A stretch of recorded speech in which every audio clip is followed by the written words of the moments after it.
formed? We'll look no further because we're here to tell you. The heat of a lightning bolt is roughly 54,000 degrees Fahrenheit. That's 5 times hotter than the sun's surface.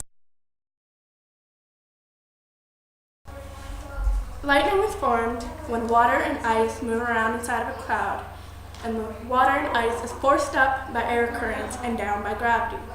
The particles in the cloud then become charged, either positive or negative. The negative charges race down towards the ground, which is positively charged, and as they do that, the air heats up and it creates a shock wave. There are bolts of lightning striking somewhere on Earth every second. Cloud to ground lightning comes from the sky down, but the part you see comes from the ground up. The negative charge from the clouds hits the positively charged ground, and the return stroke zips back.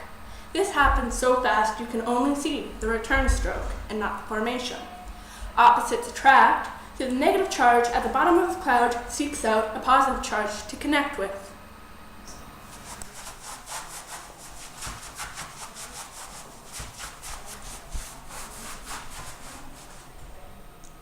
Oh, you shocked me! Yeah! Lightning kills about 2,000 people a year.